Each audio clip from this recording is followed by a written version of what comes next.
from the 14th chapter of the second book of Kings.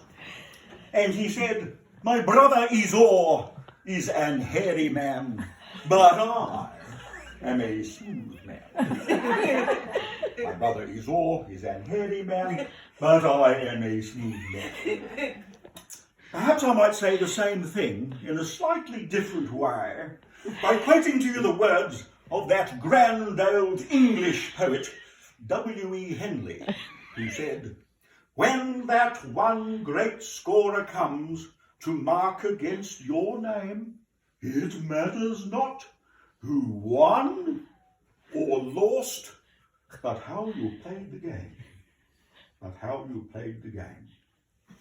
Words very meaningful and significant for us all, gathered here together tonight.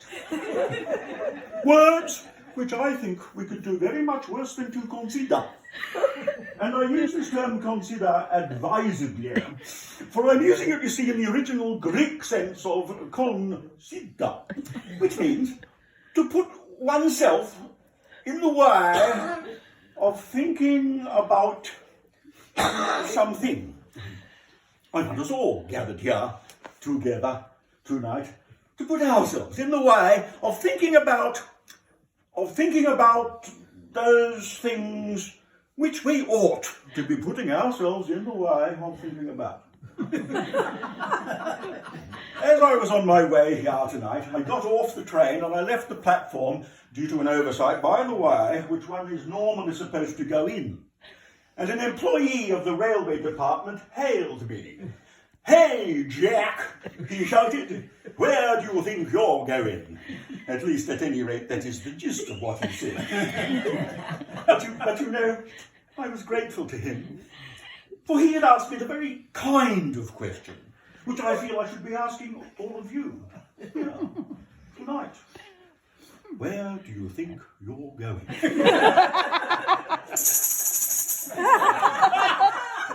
Very many years ago, when I was as young as some of you here tonight, I went mountain climbing in Scotland with a friend.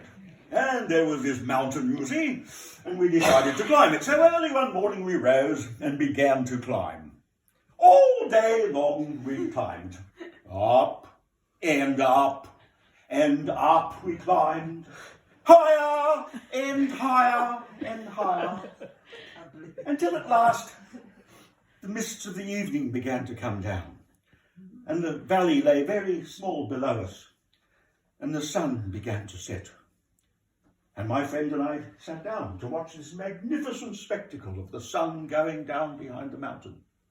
And then my friend stood up and very suddenly and violently vomited. Some people think life's a bit like that, don't they? But it isn't.